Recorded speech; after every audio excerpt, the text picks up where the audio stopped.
Ahora les daré a conocer a la expositora que va a hacer la sesión de hoy. Su nombre es Javiera Farías. Es terapeuta ocupacional y licenciada en Ciencias de la Ocupación, Universidad de Chile. Tiene formación en intervención en funciones ejecutivas de niños y adolescentes. Cuenta con un diplomado de neuropsicología y neuropsiquiatría del adulto de la Universidad Católica.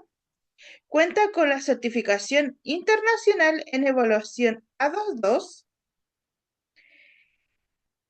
certificación en modelo CERS, certificación en modelo PIRS, certificación en ADR y actualmente dirige Abedul, Centro Especialista en Diagnóstico e Intervención de Niños y Adolescentes del Espectro Autista, además de ser docente clínica de la carrera Terapia Ocupacional. Con todo esto ya dicho, les dejo a la docente Javiera para que dé inicio a la presentación. Docente. Hola Ruth, muchas gracias por la presentación.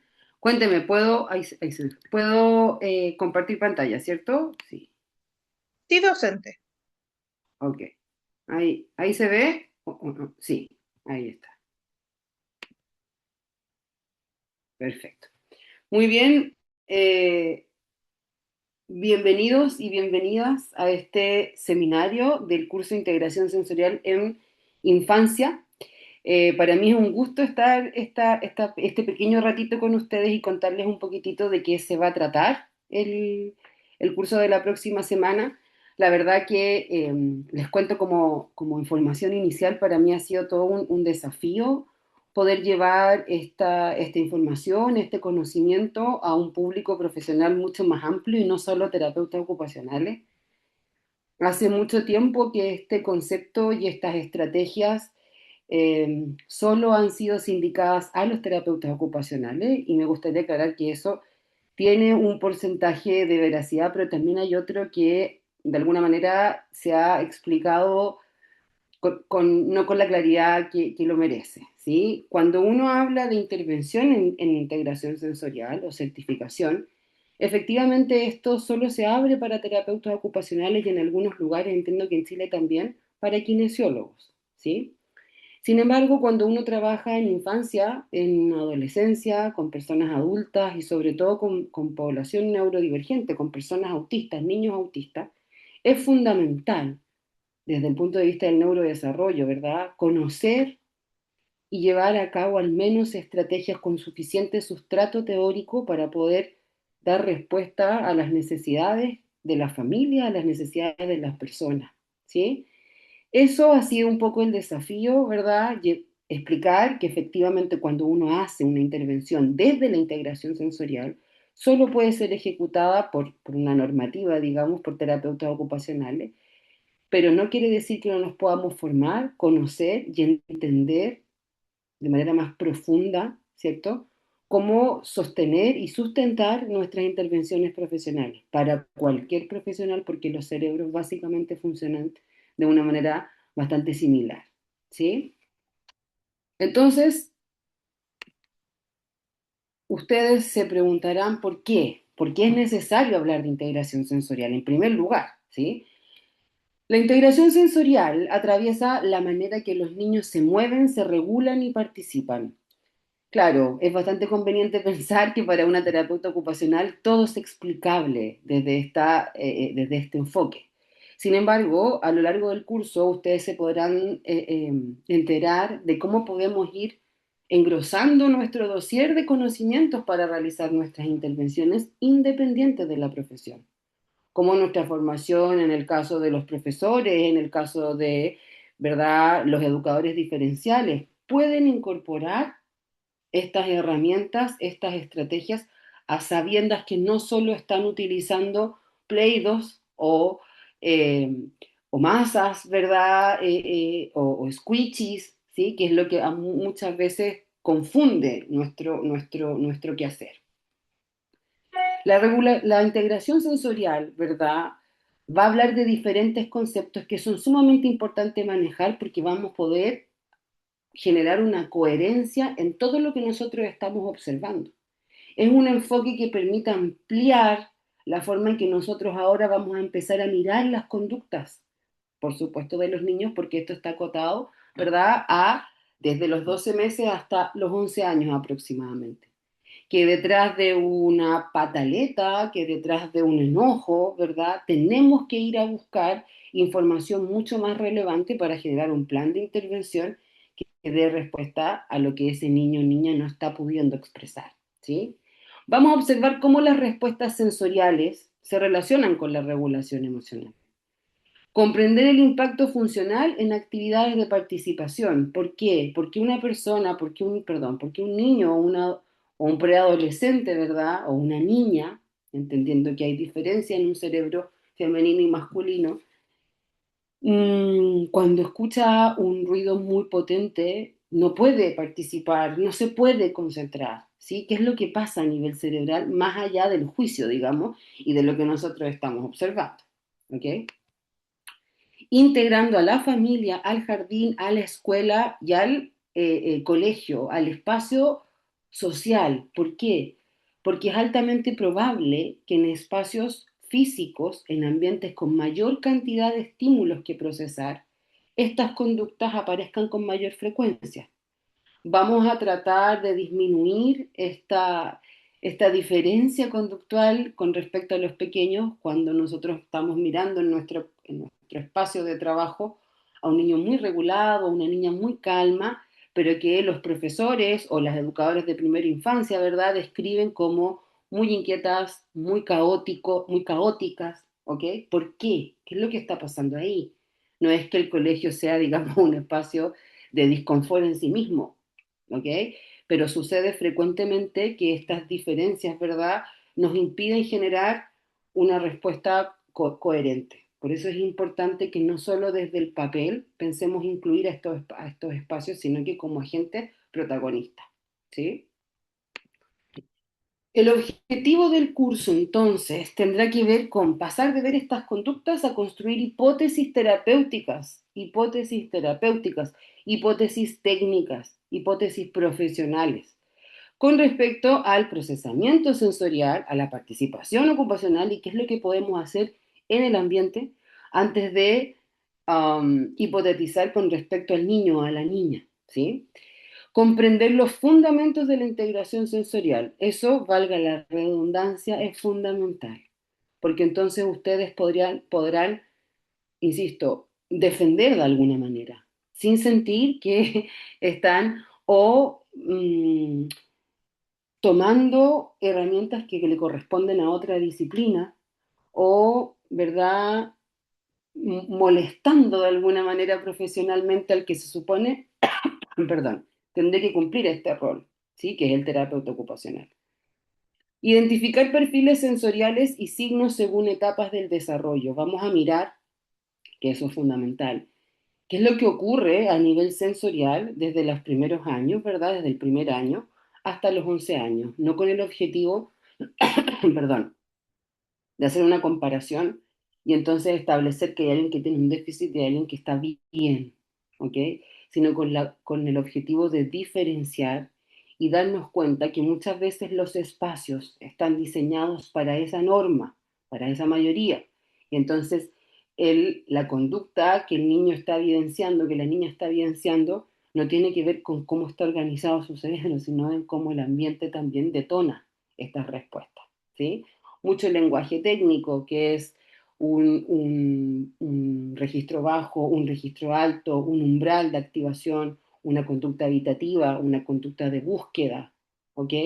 Cómo encontramos patrones de procesamiento sensorial que parecieran ser en primera instancia contradictorios, es decir, evitativos en algún punto, más buscadores en otro. ¿Por qué ocurre aquello? ¿Ok? Aplicar herramientas de observación clínica, es decir, vamos a mirar el famoso perfil sensorial, lo vamos a intentar reducir de manera tal que pueda ser aplicado, ¿verdad?, como cuestionario de recolección de información, ¿sí?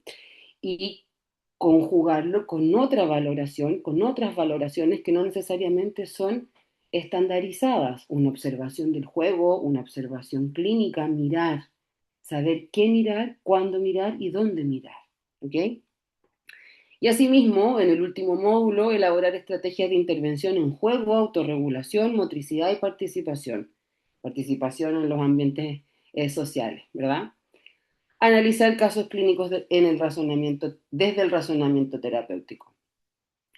Vamos a observar en conjunto, digamos, para todos los que estén asistiendo a esta instancia, un caso en particular donde se pondrá, por supuesto, de manifiesto la capacidad que ya habrán adquirido para razonar, para implementar un plan de trabajo, ¿verdad? Y qué es lo que podemos hacer desde los diferentes enfoques profesionales, ¿ok? Las bases neurofuncionales y por qué muchas veces cuando uno busca o el seminario de un curso, ¿verdad? O el programa de un curso, esto aparece siempre en el módulo uno. Es lo más denso, efectivamente, porque vamos a hablar de neurodesarrollo, porque vamos a hablar del sistema nervioso central, de conceptos que en muchas ocasiones están como lejanos y no debería pasar aquello, porque justamente tiene que ver con lo que nosotros vamos a intentar modificar, ¿sí? Por el bienestar de ese niño o esa niña.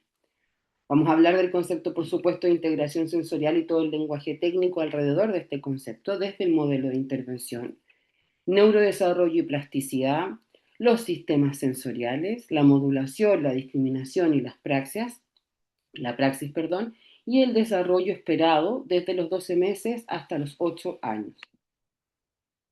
Los contenidos teóricos son fundamentales para conocer en detalle qué es lo que estamos intentando modificar. En primera infancia, el procesamiento sensorial no puede separarse del desarrollo neurológico global. ¿Qué quiere decir esto? Hay una pirámide muy conocida desde lo teórico, ¿verdad? De cómo funciona esto como una jerarquía, ¿verdad? Que es lo que está a la base, sería entonces la regulación de los sistemas sensoriales. Y en la medida que tú vas avanzando, entre comillas, ¿verdad? Porque sabemos que el cerebro es uno solo y no funciona por escala, sino que funciona de manera global. En la cúspide, ¿verdad? Es una pirámide conceptual, no hay que tomarlo desde lo literal. En la cúspide de la pirámide se encuentra finalmente el aprendizaje académico, ese que requiere periodos atencionales muy sostenidos, muy duraderos. Vale decir, una adecuada integración sensorial va a depender indefectiblemente en algún momento de la vida, ¿ok? Que eso también lo vamos a aprender. ¿Por qué? Porque a veces yo puedo presentar un cierto patrón en cierto momento, cierto perfil sensorial, y en otros momentos presento otro perfil sensorial. También ocurre, pero que sin lugar a dudas va a impactar en este aprendizaje. Y cómo entonces las diferentes disciplinas académicas, ¿verdad? Perdón, las diferentes disciplinas profesionales pueden contribuir a responder frente a todo lo que ese niño o esa niña está tratando de decirnos, ¿ok? El niño y la niña están construyendo progresivamente, desde que nacen, por supuesto, desde que el neurodesarrollo inicia, en la etapa prenatal, registra estímulos, se orienta hacia ellos, regula su nivel de alerta, discrimina información, organiza respuestas motoras y desarrolla un control postural y coordinación, explora el ambiente y aprende mediante la experiencia. Todos aquellos profesionales que hemos tenido la posibilidad o que trabajamos en la actualidad con neurodivergencia, nos damos cuenta que las múltiples combinaciones que pueden existir entre todos estos puntos son bastante diversas a propósito del concepto, ¿sí? No quiere decir que no ocurran, no quiere decir que haya un déficit en la manera que ocurren, sino que históricamente lo que ha sucedido es que la pediatría, la neuropediatría, lo que nos ofrece desde el punto de vista técnico es una comparación. Es decir, no sabe que hasta los 12 meses, a los 24 meses, a los 2 años, a los 2 años y medio, incluso ya 2 años y casi los 3, no es usual que los niños se lleven las cosas a la boca. Ya esa fase de exploración, ¿verdad? Que se describe teóricamente, un poquito antigua la descripción, es desde el nacimiento hasta los 2 años, un poco menos. Cuando nos encontramos con niños de 8 años que todavía se estiran su ropita y están con la ropita en la boca, o necesitan mordedores, o se meten el dedo en la boca, entonces inmediatamente buscamos términos o para patologizar, el niño tiene un retraso, el niño es inmaduro, ¿ok? O para comparar, eso no lo debería hacer porque ya está grande. Vamos a intentar en estas 9 horas de clases ampliar un poquito la mirada, porque eso tampoco está sirviendo mucho, ¿sí? ¿Y qué pasa? Que es algo que también se ha instaurado en nuestra mirada profesional, porque si ustedes analizan cualquier tipo de pauta, desde cualquier profesión, todas hacen un poco lo mismo, no describen, comparan. Y si describen cualitativamente es en base a la comparación, a la norma. Entonces aquí, en la medida de lo posible, vamos a intentar mirar, y razonar con respecto a ese caso, a ese perfil. ¿Sí? Comprender la integración sensorial permitirá preguntarnos a los profesionales qué necesita organizar el sistema nervioso para que este niño o niña pueda participar, jugar, aprender y desenvolverse de manera más eficiente. Cuando tú tienes claro, y eso es lo mejor desde lo más conceptual, desde lo que se enseña en el pregrado, ¿cierto? ¿Cuál es la causa de alguna manera? Que esto no es una búsqueda de causa, ¿sí? Esto es una búsqueda de posibles explicaciones a lo que está ocurriendo y siempre es en plural, nunca es en singular, ¿ok? Tú vas a poder establecer un proceso de evaluación mucho más fluido y evidentemente un proceso de intervención mucho más efectivo, ¿sí? Pero eso no depende solo de una conceptualización. En este curso vamos a mirar cómo el juego, cómo la participación, cómo la observación que hacemos en el espacio de trabajo, pero que también hacen los profesionales del área grupal, del área escolar, se conjugan para poder tener mejores resultados. ¿Sí? Comprender cómo la integración sensorial en infancia temprana nos puede propiciar experiencias significativas, favoreciendo respuestas adaptativas. Ese ya es lenguaje técnico de la integración sensorial, del enfoque, ¿ok? Evitando la privación, como la sobrecarga y ajustando las demandas ambientales. Esto quiere decir que más allá de lo que nosotros observamos, por ejemplo, cuando un niño o una niña se tapa los oídos cuando escucha un ruido, que a lo mejor para la mayoría de los niños de su edad cronológica y con un desempeño similar, no le molesta, no hace que tenga esta conducta, ¿verdad? Más allá de eso, vamos a intentar darnos cuenta cómo el cerebro, qué es lo que le pasa al cerebro cuando el niño o la niña hace esto, porque esta es una conducta de evitación, ¿cierto? Y me estoy tapando el lugar donde entra el estímulo porque duele. Y entonces resulta fundamental eliminar este lenguaje, ¿verdad? Que muchas veces está demasiado presente, me atrevería a decir, en la infancia de maña, exageración, mm, hipersensibilidad desde una definición más peyorativa, ¿verdad? Excesiva timidez en otros casos con otras respuestas, perdón. ¿Qué pasa con la alimentación? ¿Cuáles serían entonces los puntos más importantes para darnos cuenta cuando un niño o una niña no solo presenta esas esferas, digamos, con conductas evitativas, qué pasa con la selectividad, ¿sí? Y que todo eso, por supuesto, tiene una explicación y un sustrato científico necesario de manejar y, y porque no ha resultado de la manera en que lo hemos venido haciendo. Entonces, es necesario a propósito de lo que sigue ocurriendo, que más profesionales, ¿verdad?, puedan manejar estas estrategias. La integración sensorial como concepto no es ¿cierto? Es un modelo de trabajo, es un enfoque, es una mirada, pero más allá de todo eso es un proceso, es algo que le ocurre a todos los cerebros, ¿verdad?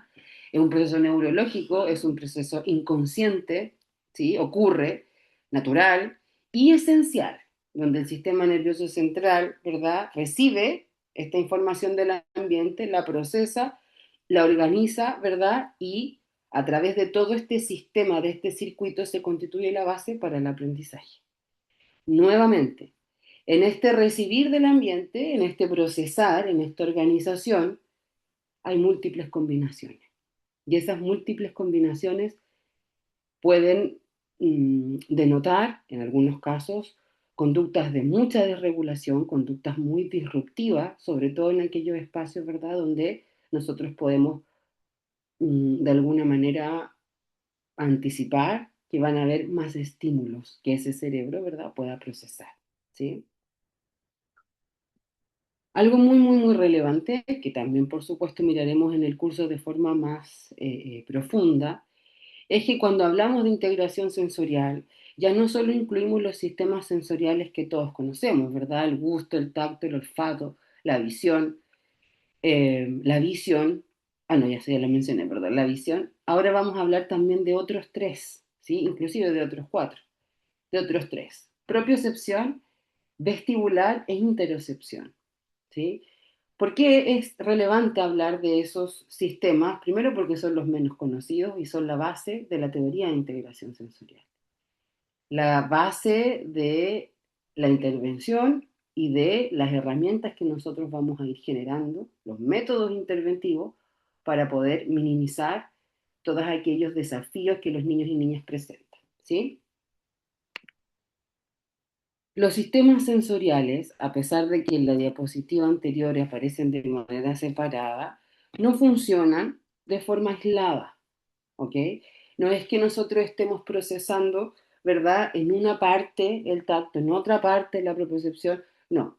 Esto se integra, ¿ok? Y se debe organizar para que entonces, frente a un estímulo sonoro, nuestra respuesta sea la adaptativa y que no ocurra, ¿verdad?, de taparte los oídos y que finalmente te reste de esos espacios, sobre todo en la primera etapa, en la infancia primera, perdón, donde hay periodos neurocríticos del sistema nervioso central que requieren la entrada de toda esa información, ¿cierto? Desde el punto de vista táctil, desde el punto de vista gustativo, desde el punto de vista olfativo, ¿ok? Todo eso de forma global se va integrando y entonces damos una respuesta. Para poder hacer el análisis desde este enfoque, tenemos que saber cuál de esas áreas no se está integrando, en cuál de esas áreas hay un registro mucho más elevado, en cuál de esos sistemas se requiere más input, más estímulo para que este umbral de activación, ¿verdad?, se detone y entonces ocurra este proceso. Yo me atrevería a decir, y me hago muy cargo de lo que les voy a mencionar, es que de alguna manera, inclusive para los terapeutas ocupacionales, todo esto que estamos conversando en este seminario, ha sido dado a conocer con un lenguaje muy complejo y que finalmente esto que yo les trato de simplificar es mucho más profundo y mucho más difícil de analizar. Creo que no. Creo que a propósito de lo que está ocurriendo hoy, en este momento, tiempo, espacio, social, económico, climático, es importante que cada vez los profesionales vayamos a buscar a las otras disciplinas, no para apropiarnos de su trabajo, ¿cierto?, sino para ampliar el nuestro, porque no está resultando. Y eso, bajo ningún punto de vista, por favor, vayan a pensar que es una mirada poco esperanzadora, digamos, del futuro, al contrario, ¿sí? Pero toca un poquito ya ser mucho más autodidacta, ser un poco más crítico, más decidido, decir, bueno, yo efectivamente no voy a eh, completar mi currículum diciendo que yo intervengo desde la integración sensorial porque no lo puedo hacer desde el punto de vista técnico. Pero eso no quiere decir que no la pueda conocer e implementar adaptándola a mi práctica profesional, ¿sí? En el módulo 2 vamos a, por supuesto, mirar la evaluación desde la integración sensorial. Vamos a revisar el perfil sensorial y esto lo vamos a utilizar como una herramienta de recolección de información. Es muy fácil cuando no son terapeutas ocupacionales buscar en las múltiples herramientas que existen en la web la forma de tener los resultados de ese perfil sensorial, ¿sí? Sin embargo, es mucho más complejo al momento de generar un informe técnico, decir, por ejemplo, que una educadora diferencial está explicando un perfil sensorial. Eso desde lo técnico, desde lo normativo no lo puedes hacer, pero sí puedes hablar de cuáles son los desafíos sensoriales de ese niño o niña a propósito de tu recolección de información. E inclusive, si tú te sientes preparado y con la suficiente certeza profesional y técnica, puedes hablar de que eventualmente podrían haber respuestas de evitación, un bajo registro, más que la mayoría, menos que la mayoría, que ya son las conclusiones que se obtienen desde el perfil sensorial como herramienta clínica, ¿sí? Hay personas que toman estos perfiles sensoriales por edad y las adaptan a sus propios cuestionarios, pero insisto, no concebir estos ítems en su anamnesis, en su entrevista inicial, es partir de la base que la intervención no va a ser lo suficientemente efectiva porque no se puede desligar porque atraviesa las infancias. ¿Ok? Como cuándo, dónde y qué le tenemos que preguntar a los cuidadores, cómo observamos desde cualquier disciplina, qué tenemos que observar, ¿sí? Vamos a intentar, sobre todo en el análisis del caso clínico, homogeneizar un poco los criterios, más allá de nuestra profesión, entendiendo que cada uno, ¿verdad?, irá a lo que le compete con más propiedad, pero sí o sí no podemos no mirar las otras áreas, ¿ok?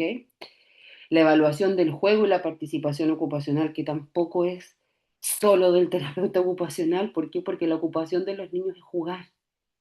Y a veces cuando del pregrado, sobre todo, tenemos esta formación tan docta, tan rígida inclusive, pensamos que un niño pequeño va a poder entender la dinámica de un juego de cartas, donde el papel sigue siendo algo tremendamente abstracto, donde si modificamos, por ejemplo, la actividad e incluimos componentes desde la integración sensorial, nuestra efectividad profesional y técnica para con ese niño va a ser mucho mayor. ¿Sí? Herramientas y escalas frecuentes, elaboración de hipótesis clínicas y objetivos terapéuticos. ¿Ok? Eso, por supuesto, tomando como enfoque la integración sensorial como herramienta, pero también llegando a una convergencia entre todos estos elementos. ¿Sí? La evidencia en evaluaciones pediátricas, y por eso soy tan repetitiva con respecto a la evaluación y a la globalidad de esta, apoya a combinar información de cuidadores, observación clínica y cuando corresponde instrumento estandarizado. Uy, hay un error de tipeo ahí dos. Generalmente, si ustedes piensan en esta secuencia, lo primero que realizamos, ¿cierto? Quizás a continuación de la entrevista, es la utilización de instrumentos estandarizados. Entonces tenemos que pensar si efectivamente ese instrumento estandarizado va a ser lo más útil. ¿Por qué? Porque herramientas más cualitativas como una entrevista, ¿verdad? Una observación, sentimos que desde el punto de vista técnico no tiene un mismo peso, no se sostiene. Y eso es algo cultural, que es necesario ir modificando, porque cuando yo sé qué observar, cómo observar, cuándo, tú lo puedes estandarizar y vamos a hablar no de entrevistas abiertas y sin estructura. Vamos a hablar de una herramienta que se llama observación clínica semiestructurada, porque evidentemente, dependiendo de cada profesión, es donde nosotros vamos a profundizar. ¿Ok? Por tanto, no podemos concebir los procesos de evaluación sin involucrar a todos estos agentes. ¿Ok? Y como tercer lugar, las herramientas estandarizadas, los instrumentos estandarizados. La entrevista al cuidador se centra en la comprensión de cómo ellos observan el procesamiento de la información y cómo esto impacta en su vida, en su participación cotidiana. Conductas que son más típicas, más asociadas a la integración sensorial, como la selectividad alimentaria, ¿verdad? El rechazo del alimento, la caminata en puntilla de pies, ¿sí?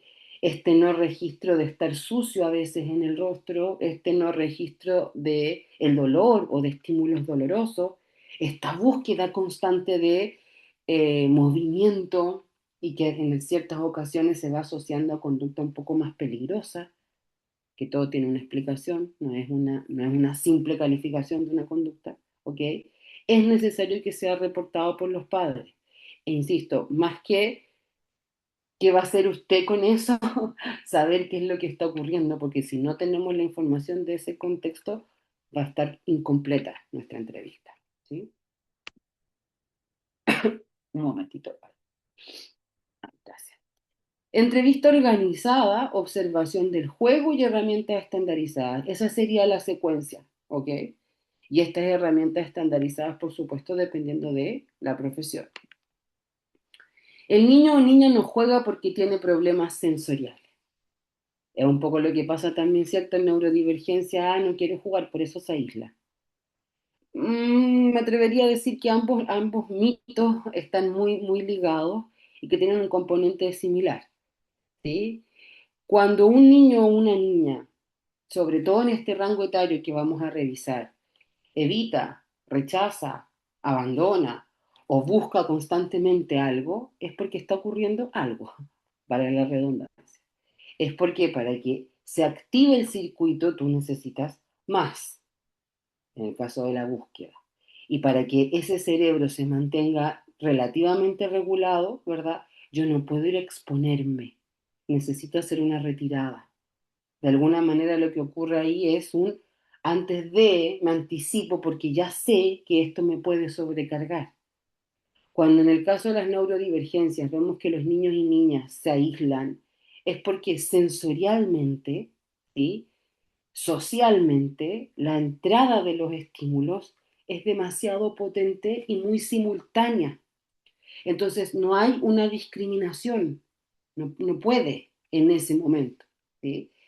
¿Qué ocurre? Que en ciertos casos, sobre todo en el caso de las niñas comienzan a enmascarar y hacen como si estuvieran discriminando y que en el fondo ese ruido que está en el ambiente o un olor, ¿cierto? O una textura no les molesta porque están enmascarando sin querer hacerlo, porque es una estrategia de supervivencia social.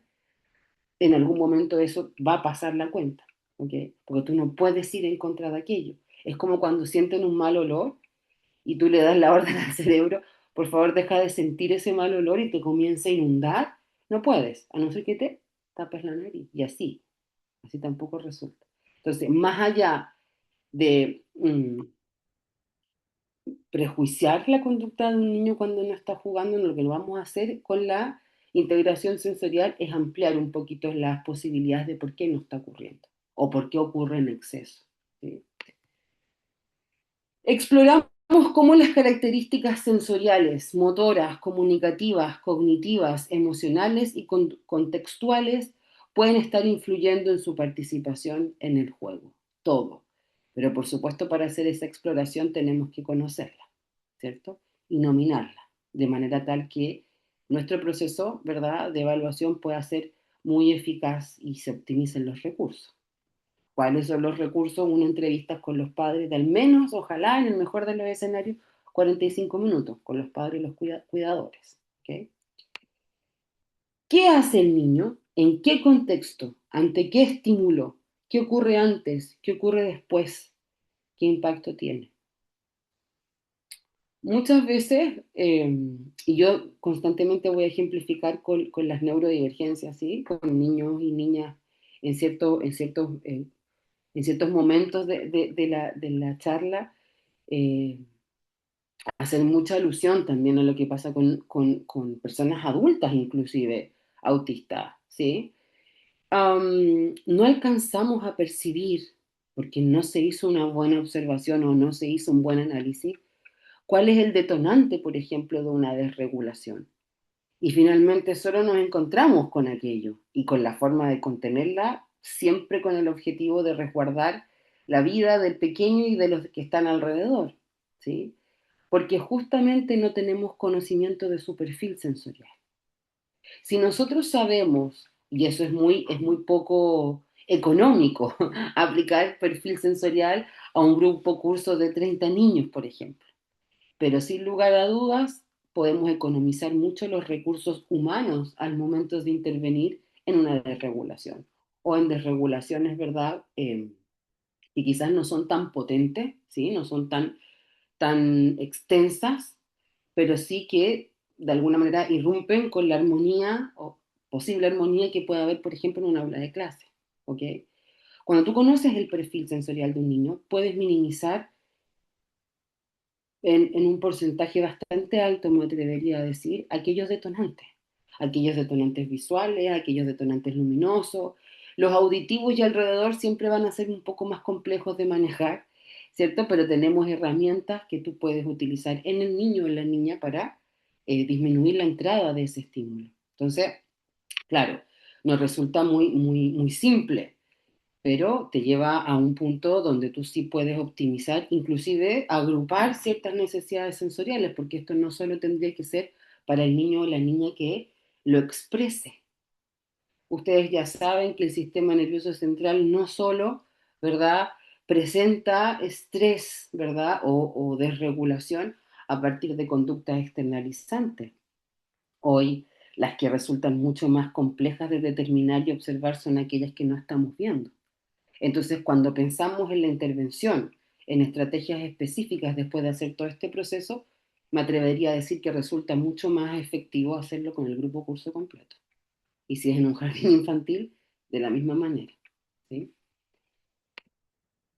Entonces, tenemos que integrar estos resultados.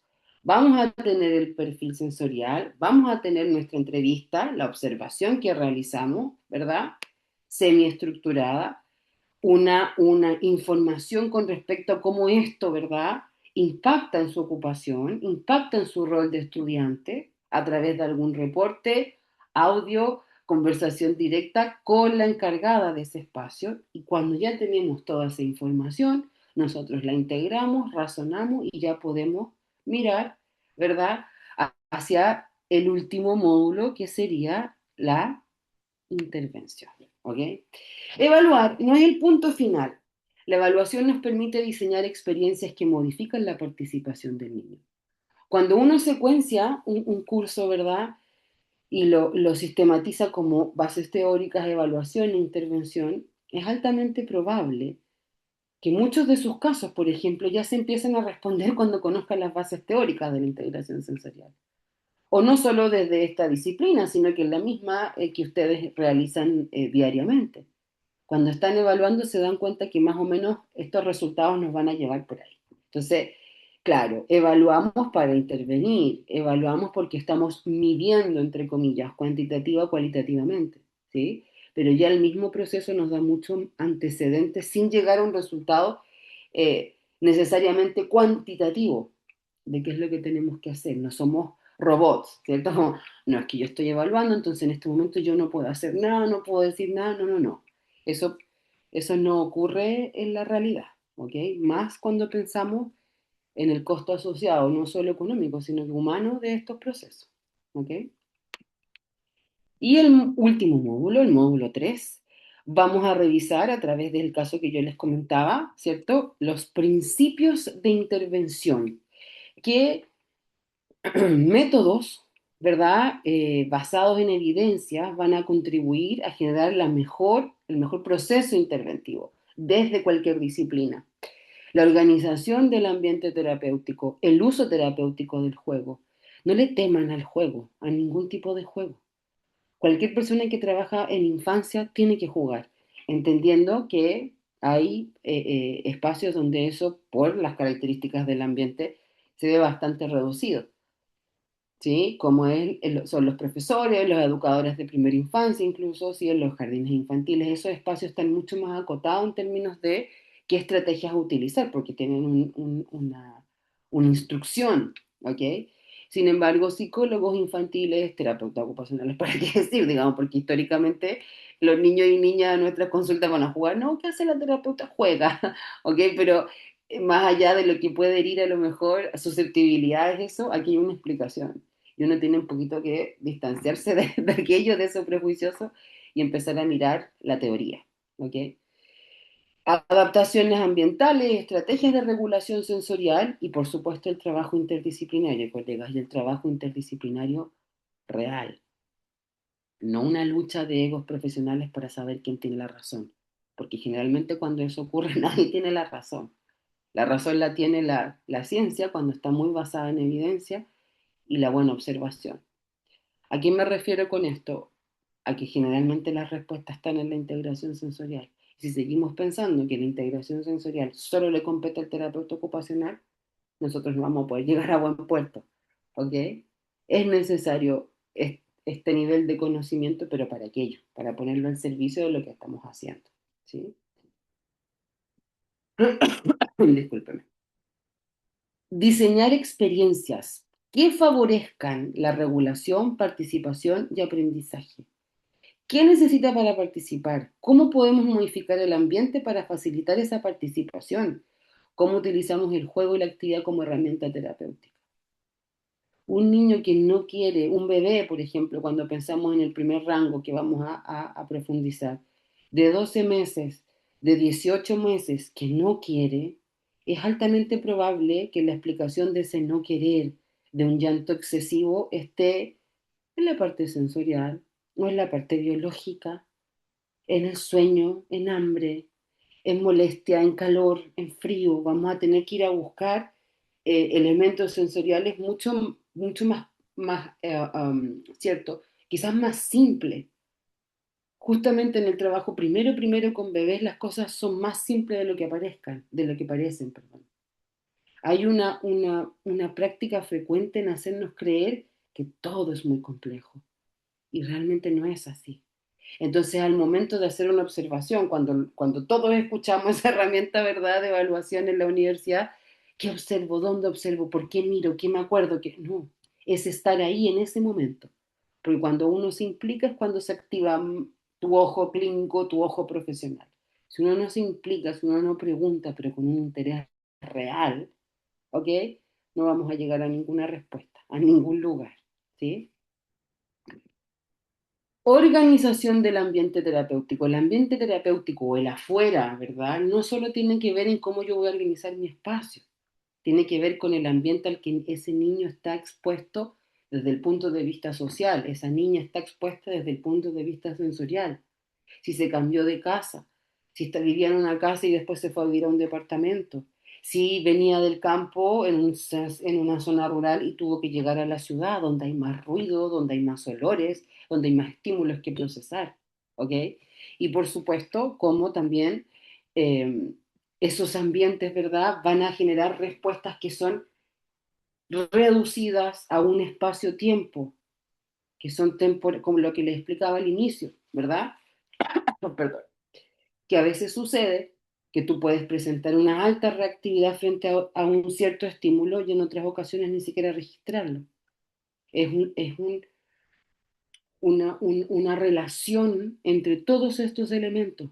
Y eso suena muy bonito en el papel cuando uno dice, no, es que hay que hacer algo en conjunto, algo interdisciplinario, algo global. Claro, pero para llegar a aquello tenemos que aprender, ¿ok?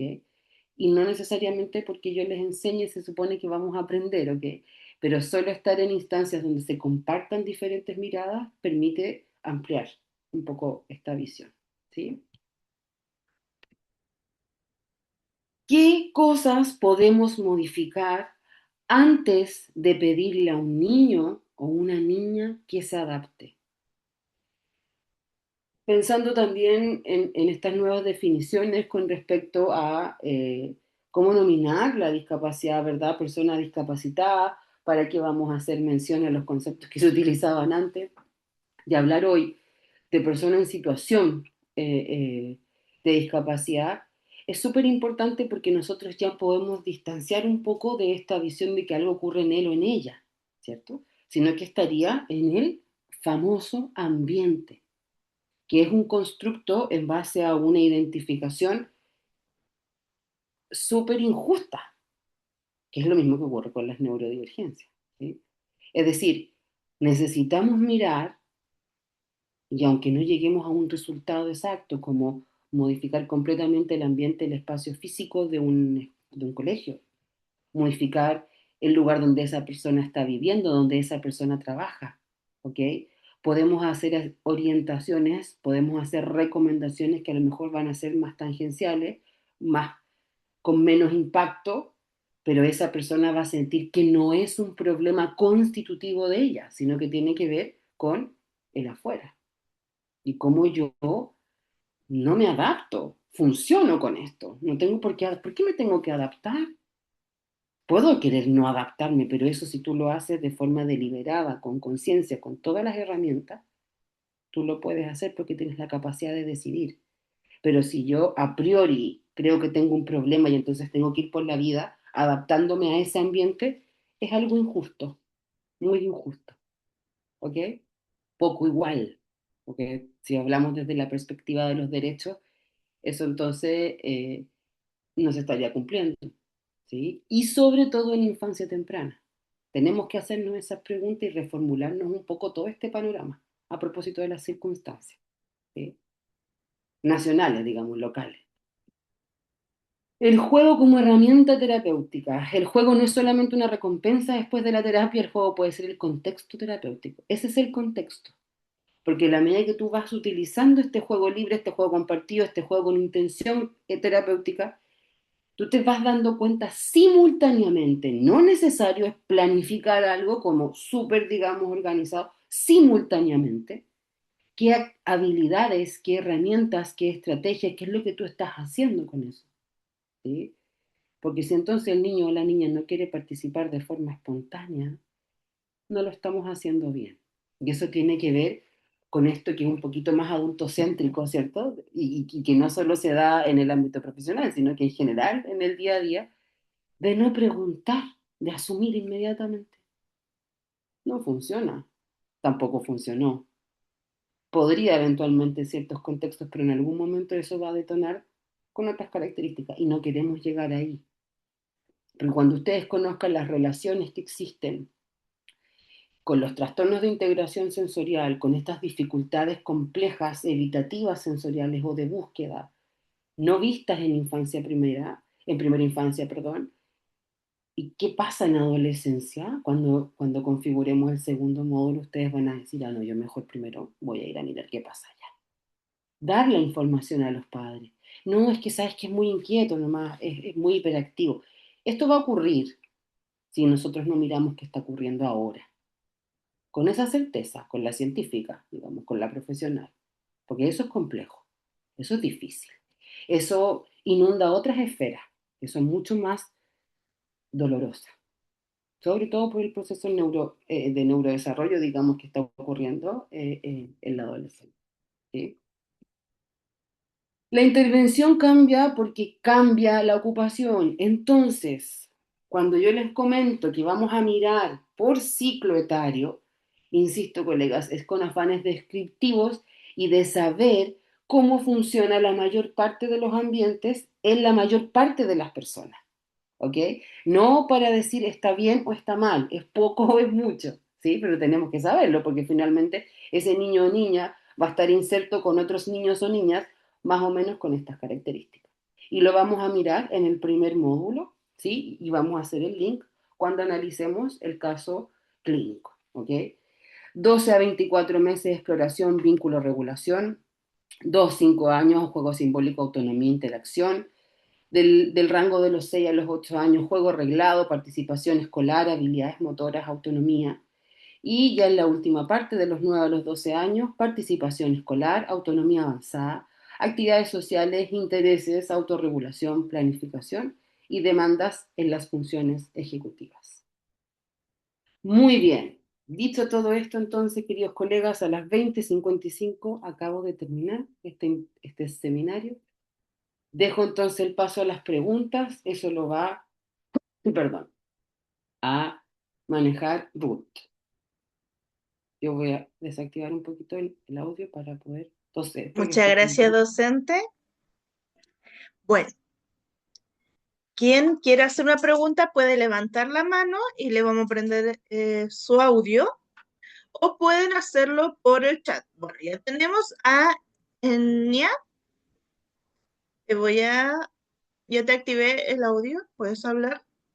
Sí, sí, perdona, Enya, perdón, sí. Hola, buenas noches. Hola, buenas noches. Bueno, primero agradecer por la presentación. Quería consultar, por ejemplo, bueno, si uno tiene cursos y diplomados en integración, uno puede diagnosticar trastorno sensorial. Yo generalmente no lo Mm, hago solo hipótesis, mm. pero me han Buena preguntado pregunta. si tengo que diagnosticar, si tiene algún trastorno, y no lo he hecho hasta el momento. Una buena pregunta. En general, el tema de los diagnósticos como tal, ¿sí? Lo realiza siempre el médico especialista en infancia, que puede ser un pediatra en neurodesarrollo, un médico con formación en infancia o un neurólogo, ¿sí? Claro, Diagnóstico, cuando piensas en un diagnóstico médico, porque el diagnóstico es médico, ¿sí? Es como redundante, pero un diagnóstico lo tiene que hacer un médico. Sin embargo, ¿tú qué profesión tienes, Enya, yo soy terapeuta ocupacional. Ok. Entonces, tú embelleces de alguna forma el lenguaje para decir, esta evaluación indica que cumple con todos los criterios y categorías para pensar en un diagnóstico de trastorno de integración sensorial con un perfil de bajo registro o evitativo, etcétera, etcétera. ¿Ok?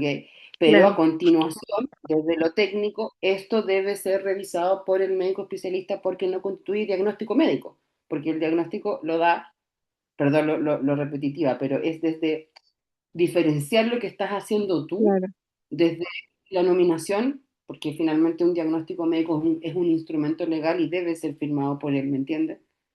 claro. Sí, eso es ¿Sí? lo que he hecho, entonces no estoy tan mal. No, Ya, perfecto, muy súper. bien.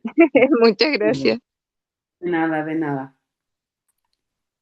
Bueno, si alguien más quiere hacer una pregunta, Sí, puede levantar la mano. Acá en el chat hay una.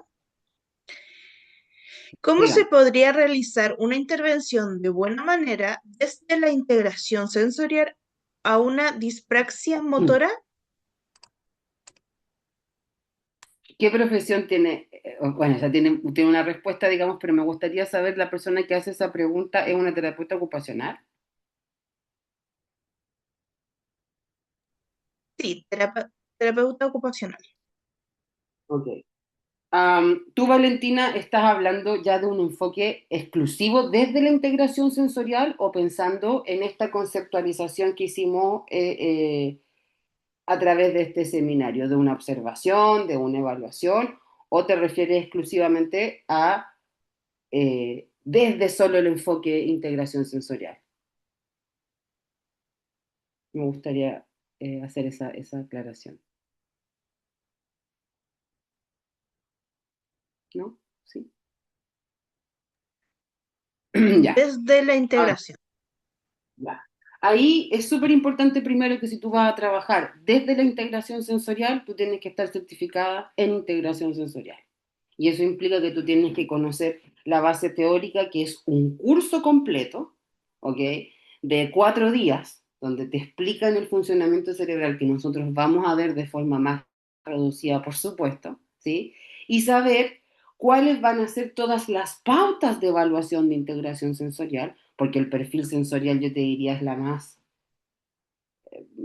la primera que uno utiliza, pero tiene que ser complementada con otras pautas que justamente van de forma mucho más profunda a las praxias, que generalmente no son pautas chilenas, ¿sí? Entonces, ahí está, mira, dice Libertad Palacio. Para diagnosticar un trastorno en procesamiento sensorial también es necesario aplicar pautas de evaluación como el de evaluar las praxis, la cual solo puede ser aplicada por personal de especialización. Exactamente. Es decir, tú vas a ir a un enfoque exclusivamente de terapeuta ocupacional desde la integración sensorial y estar certificada en integración sensorial es estar certificada en la pauta que comenta la colega y tener todos los cursos y que la institución te certifique después de pasar todas las pruebas de todos los cursos. ¿Se entiende? Ahí tú vas a entender el origen y cómo, por ejemplo, convergen los desafíos auditivos, qué pasa con el control postural, qué actividades que te entreguen más propiocepción, menos propiocepción, cómo organizas los circuitos, qué implementos necesitas y, por supuesto, contar con un gimnasio de integración sensorial. ¿Sí? No sé si puede responder su pregunta, Valentina o Daniela, no me acuerdo quién preguntó. Si a eso se refería. ¿Sí? Valentina y Muy bien. dijo que perfecto, todo claro. Muy bien. Están Creo que preguntando quedamos dónde se puede preguntas. certificación en integración sensorial. Miren, Me imagino que las que están preguntando son terapeutas ocupacionales o kinesiólogos. En la actualidad existen dos formas, ¿ok? Eh, Ambas te habilitan para estar certificado, cuentan con diferentes cursos, diferentes pruebas, diferentes profesores. Uno es, sí, si me certifico nazi, perdón, que le estoy hablando y veo lo que hay en el chat, disculpen.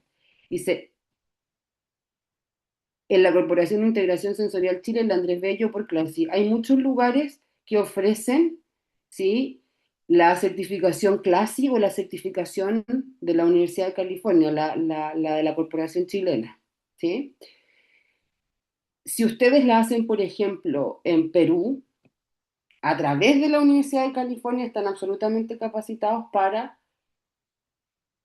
definirse como terapeutas ocupacionales certificados en integración sensorial. Me explico bien hasta acá porque esto es bien importante, sobre todo para los terapeutas. Lo mismo Clasi. Entiendo que en Clasi son la misma cantidad de cursos, ¿sí? Seis, seis en cada certificación.